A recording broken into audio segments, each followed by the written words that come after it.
إن الحمد لله نحمده ونستعينه ونستغفره ونعوذ بالله من شرور أنفسنا وسيئات أعمالنا من يهده الله فلا مضل له ومن يضلل فلا هادي له أشهد أن لا إله إلا الله وحده لا شريك له وأشهد أن محمدا عبده ورسوله صلوات ربي جل وعلا وسلامه على قدوتنا وأسوتنا حبيبنا نبينا محمد صلى الله عليه وسلم وعلى آله وأصحابه وأزواجه وأهل بيته ومن تبعهم بإحسان إلى يوم الدين. وقال الله تعالى: يا أيها الذين آمنوا اتقوا الله حق تقاته ولا تموتن إلا وأنتم مسلمون. أما بعد، فيا عباد الله معاشر المسلمين إخواني في الدين رحمني الله وإياكم أجمعين، أوصي نفسي وإياكم بتقوى الله، فاتقوا الله ما استطعتم، فاتقوا الله حيثما كنتم لعلكم تفلحون، فقد فاز المتقون.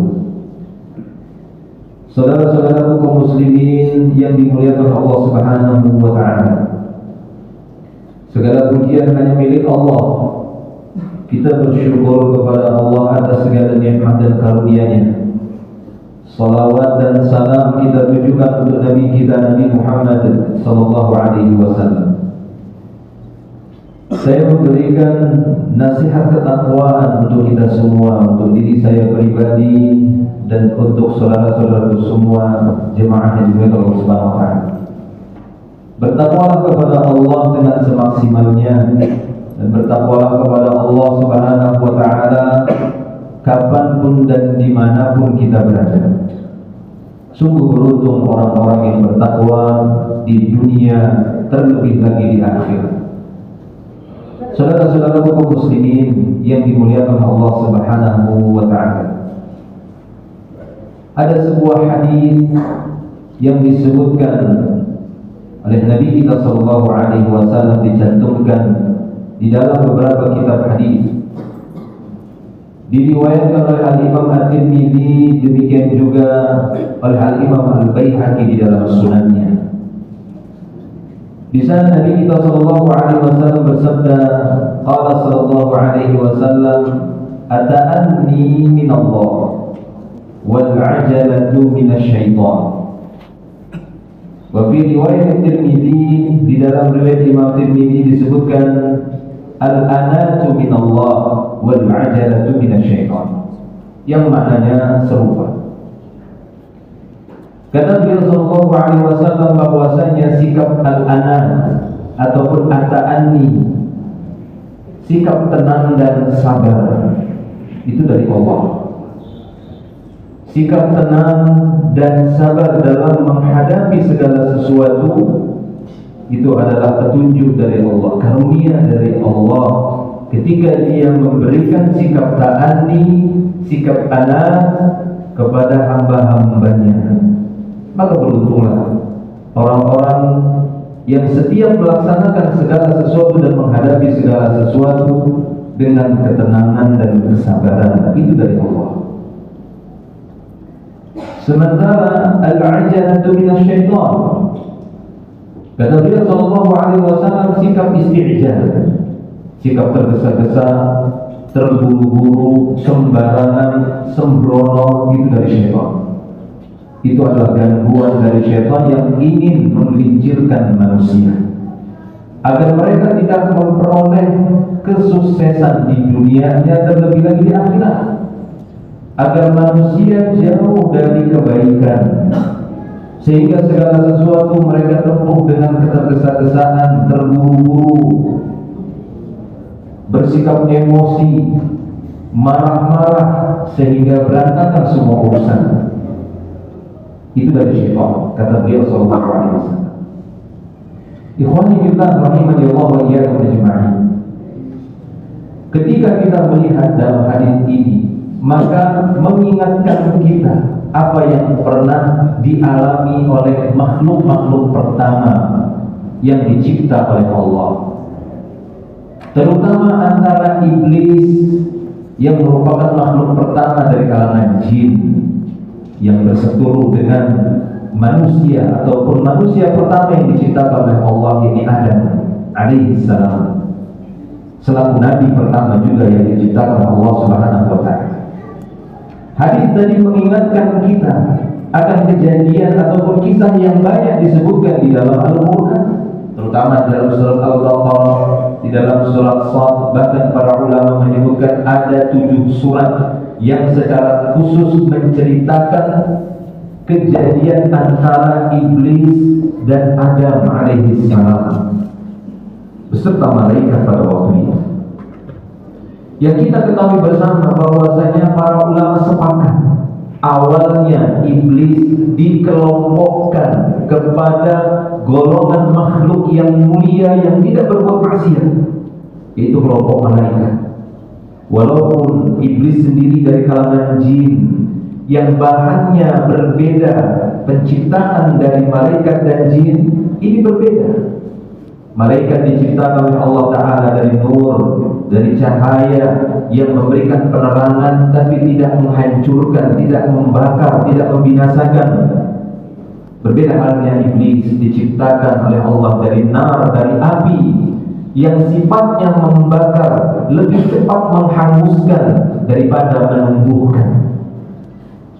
Sementara Allah Subhanahu wa taala menciptakan Adam dari kelompok manusia. Allah ciptakan dari tanah, yang kita ketahui sifat tanah itu bisa menumbuhkan dan menyuburkan, bisa mengeluarkan tumbuh-tumbuhan, buah-buahan, daun-daunan yang bermanfaat bagi hewan ataupun bagi manusia.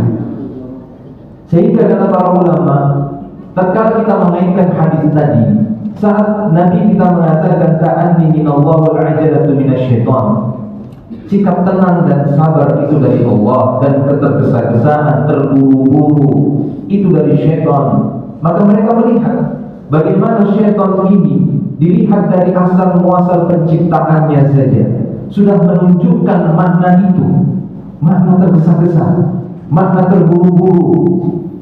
Itulah yang dijadikan oleh syaitan untuk menggelincirkan manusia ini, anak Adam ini. Padahal sejatinya asal muasal manusia itu dari tanah, yang mana tanah itu memiliki karakter tenang.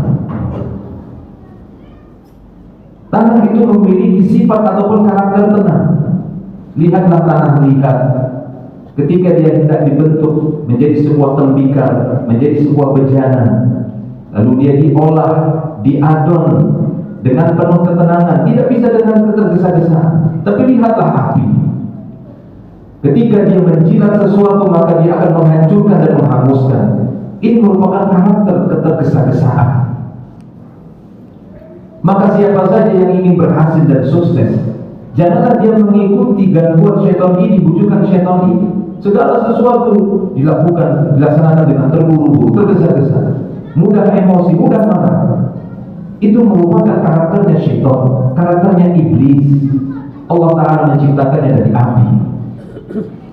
Bahkan ketika Allah Ta'ala memerintahkan sujud agar iblis sujud kepada Adam, lalu dia pun mengingkari dan menolaknya, dia pun beralasan dengan bahan penciptaannya.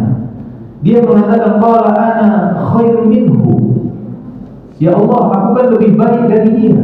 Padahal kalau kita mau meneliti, manakah lebih besar manfaatnya? Walaupun kedua-duanya kita rasakan, manfaat tanah dan manfaat api itu kita rasakan. Tapi kalau kita ingin mengumpulkan mana yang lebih besar manfaatnya, jelas kita katakan lebih besar manfaatnya tanah dibandingkan api. Karena memang sifat dasar api itu menghanguskan. Tidaklah dia disentuhkan kepada sesuatu maka dia akan membakar, menghanguskan, membinasakan. Tapi berbeda dengan tanah. Segala sesuatu yang diletakkan di sana ada potensi untuk menumbuhkan, menyuburkan, dan menghasilkan, bukan menghancurkan, menghanguskan. Ini pelajaran-pelajaran yang disebutkan oleh Allah. Tidak mungkin Allah Subhanahu wa taala menyebutkan berulang-ulang.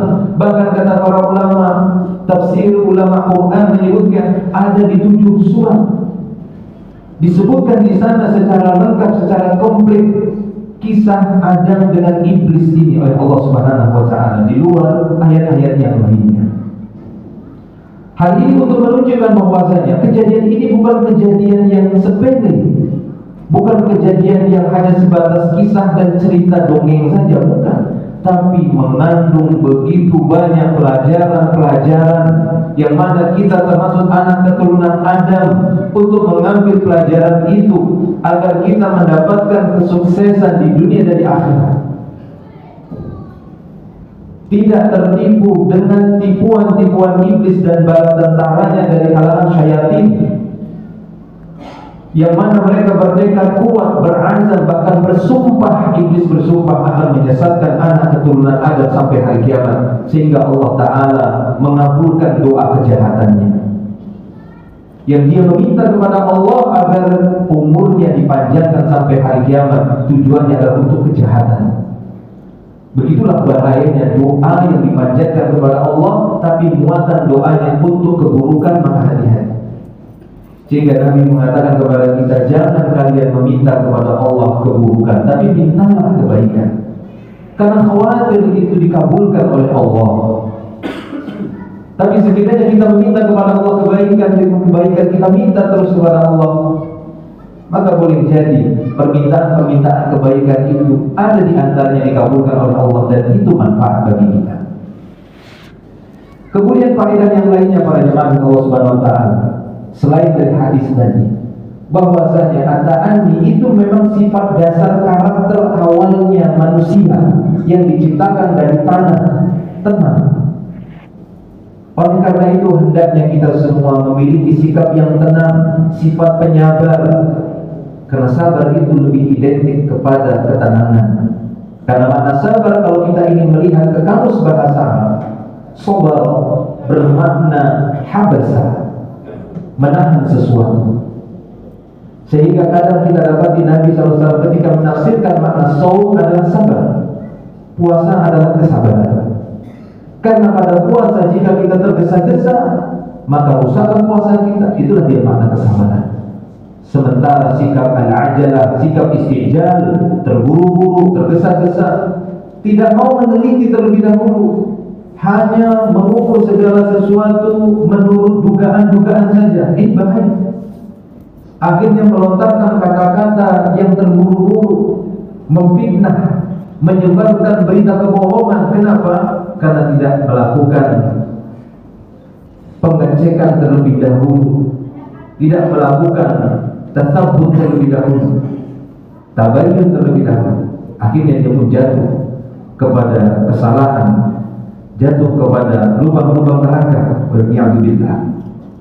Kemudian faedah yang lainnya yang bisa kita sebutkan di antaranya dari apa yang disahkan oleh Allah Ta'ala tadi tentang iblis dan Adam alaihissalam, bagaimana Allah Ta'ala akan menurunkan derajat makhluknya dikarenakan bentuk pengingkarannya kepada Allah. Lihatlah iblis yang awalnya diberikan derajat yang tinggi oleh Allah Ta'ala beserta malaikat, dimasukkan ke golongan malaikat, lalu Allah Ta'ala lemparkan dia, turunkan derajatnya menjadi makhluk terlaknat sampai hari kiamat. Bisakah manusia mencapai derajat malaikat ini? Maka kata para ulama dari kisah ini bisa. Kenapa? Karena perhatikan, pada waktu Allah Subhanahu wa ta'ala memerintahkan malaikat yang iblis masuk dalam kelompok malaikat, ketika Allah memerintahkan malaikat ini untuk sujud kepada Adam, semua malaikat mau mematuhi perintah Allah ini. Kenapa? Karena malaikat punya karakter tawadhu, rendah hati, tidak sombong. Ternyata iblis memiliki bibit sombong yang tersembunyi, dan itu terbongkar ketika Allah mengujinya dengan perintah. Saat Allah memerintahkan malaikat sujudlah kepada Adam, malaikat menampakkan karakter aslinya, tawadhu. Walaupun mereka tahu, paham bahwasanya bahan untuk menciptakan malaikat itu dengan bahan yang mulia, yaitu nur, cahaya yang dia menyinari, menerangi, tapi tidak membakar, tidak membinasakan. Tapi dengan karakter ketawaduannya, dia tetap patuh kepada Allah. Lalu tampaklah kesombongan iblis, sehingga iblis itu dikeluarkan oleh Allah, diturunkan oleh Allah dari kelompok malaikat. Maka bisakah Adam dan anak keturunannya disamakan derajatnya seperti malaikat? Maka kata para ulama bisa, ketika seorang hamba anak keturunan Adam ini tawadhu dan tidak sombong. Karena kesombongan itu menolak kebenaran dan meremehkan orang lain, sehingga iblis dianggap oleh Allah seperti meremehkan Allah saat Allah memerintahkan dia. Akhirnya Allah Subhanahu wa ta'ala pun merendahkannya. Maka siapa saja yang mematuhi perintah Allah, Allah Ta'ala akan angkat derajat dia. Bahkan akan diangkat derajatnya sama seperti para malaikat yang taat kepada Allah, yang tidak bermaksiat durhaka kepada Allah. Maka siapa saja di antara manusia yang ingin mendapatkan derajat yang tinggi, hendaknya bersikap tawadhu dan jauhi sikap kibur, sikap sombong, seperti yang sudah dicontohkan oleh iblis la'natullah. Aqulu qouli hadza astaghfirullah li wa lakum wa lisa'iril muslimin. Innallaha ghafurur rahim fa'tabiru ya ulil albab.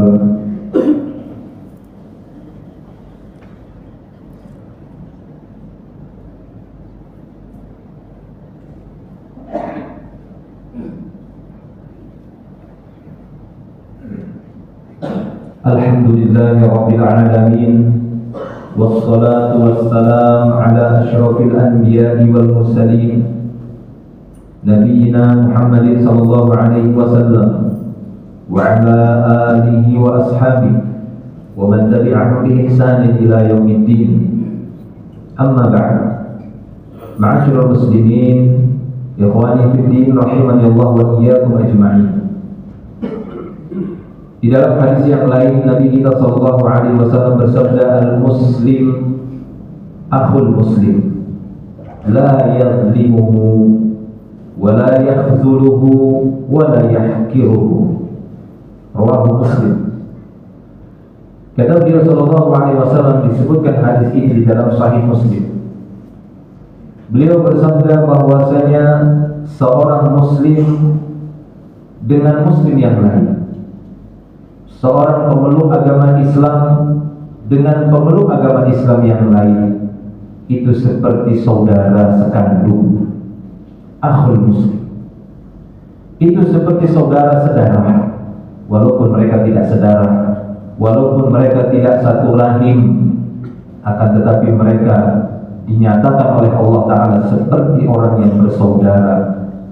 Walaupun berbeda-beda negara mereka, walaupun berbeda-beda kabilah mereka, suku mereka, warna kulit mereka, tetapi ketika mereka di atas satu kalimat la ilaha illallah, mereka mengakui dua kalimat syahadah, asyhadu an la ilaha illallah, asyhadu anna Muhammad Rasulullah, maka Allah Ta'ala persaudarakan mereka dengan bermacam-macam karakter mereka, asal-asal mereka, negara mereka, suku mereka, itu seperti saudara.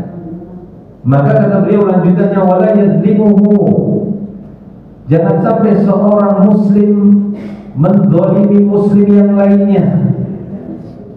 Kita paham makna zalim, yaitu mengambil hak orang lain atau tidak menyerahkan hak orang lain yang wajib bagi kita. Itulah makna zalim. Terkadang Allah Subhanahu wa ta'ala uji kita dan menjadikan sebab terpenuhinya hak orang lain ada di tangan kita. Apabila itu kita tahan, siap-siaplah kita dinyatakan sebagai hamba yang zalim di hadapan Allah. Maka kata beliau tadi, seorang muslim dengan muslim yang lain jangan menzalimi muslim yang lainnya. Lalu kata beliau, wala yakhdhuluhu, janganlah berbuat al-khadl. Jangan seorang muslim berbuat al-khadlu dengan muslim yang lain. Apa itu al-khadlu?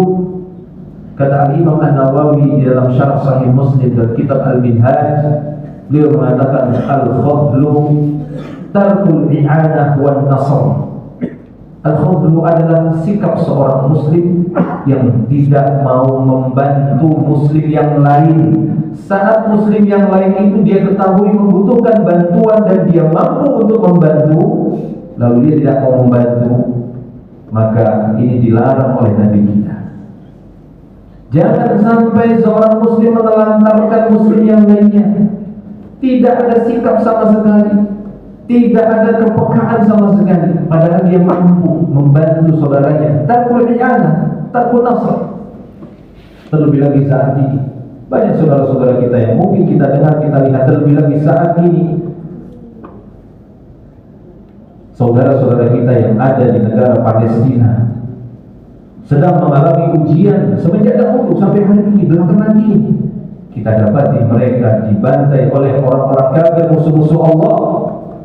Semoga Allah Ta'ala memenangkan mereka. Setidaknya para jemaah, kalaupun kita tidak mampu berangkat ke sana jasmani kita, maka berangkatkanlah harta kita pada jalur-jalur yang terpercaya agar benar-benar sampai ke tangan saudara-saudara kita yang di sana membutuhkan bantuan, apakah itu makanan, minuman, obat-obatan. Jika memang kita mampu untuk membantu dengan jiwa ataupun dengan harta. Jika dengan jiwa kita tidak memungkinkan berangkat ke sana, harta pun tidak punya, ataupun kalau punya kita belum mengetahui mana jalurnya yang terpercaya sampai ke sana, setidaknya doakanlah mereka. Kita memiliki banyak waktu yang luang. Ada waktu-waktu mustajab di malam hari, ada waktu-waktu mustajab kata Nabi kita di antara azan dan iqamah, ataupun di waktu-waktu yang lainnya, saat kita berkendaraan, saat kita berjalan, saat kita berada di rumah. Kita memakan waktu atau menghabiskan sedikit saja waktu, apakah 1 menit atau tidak lewat dari 5 menit, kita angkat kedua tangan kita memohon kepada Allah, ya Allah tolong saudara kami. Sekiranya secara serempak, tidak harus berjamaah kaum muslimin dan kaum muslimat, tapi secara keseluruhan di waktu-waktu yang kita miliki setiap hari, sebagaimana seorang yang sakit apabila dia meminum obat dalam sehari berkali-kali, maka insya Allah akan segera sembuh. Karena orang muslim dengan muslim yang lain itu seperti satu jasad, mathalul jasad kata Nabi. Muslim dengan muslim yang lain itu seperti satu jasad. Coba lihat, apabila ada satu bagian anggota tubuh kita sakit, yang lainnya akan merasakan sakit. Kaki kita tertusuk paku, maka lidah kita akan menjerit, tangan kita akan bergetar, dan kepala kita, otak kita akan berpikir untuk mencari obatnya agar meringankan sakitnya telapak kaki kita. Begitulah orang muslim. Maka kita doakan mereka berkali-kali, berulang-ulang pada waktu-waktu yang telah diberikan kepada Allah SWT kepada kita semua, dan semoga Allah SWT segera memberikan kemenangan untuk mereka dan menghancurkan orang-orang kafir sehancur-hancurnya dan mengembalikan keamanan dan keselamatan bagi saudara kita khususnya di Palestina. Allahumma salli ala Muhammad wa ala ali Muhammad kama sallaita ala Ibrahim wa ala ali Ibrahim innaka Hamidum Majid. Allahumma barik ala Muhammad wa ala ali Muhammad kama barakta ala Ibrahim wa ala ali Ibrahim innaka Hamidum Majid. اللهم اغفر لنا وللمسلمين والمسلمات والمؤمنين والمؤمنات الأحياء منهم والأموات إنك أنت الغفور الرحيم. ربنا ظلمنا أنفسنا وإن لم تغفر لنا وترحمنا لنكونن من الخاسرين. ربنا لا تزغ قلوبنا بعد إذ هديتنا وهب لنا من لدنك رحمة إنك أنت الوهاب. فيا مقلب القلوب ثبت قلوبنا على دينك وطاعتك. اللهم انصر المسلمين، اللهم انصر المسلمين في فلسطين، اللهم انصر المسلمين إخواننا المسلمين في فلسطين على أعدائهم اليهوديين. اللهم انصر المسلمين، اللهم انصرهم ودمر أعداءهم تدميرا، ودمر أعداءهم تدميرا، ودمر أعداءهم تدميرا فيها. اللهم ربنا آتنا في الدنيا حسنة وفي الآخرة حسنة وقنا عذاب النار، وقنا عذاب النار، وقنا عذاب النار. وصلى الله وسلم على نبينا محمد وعلى آله وصحبه أجمعين. آخر دعوانا الحمد لله رب العالمين. أقيموا الصلاة.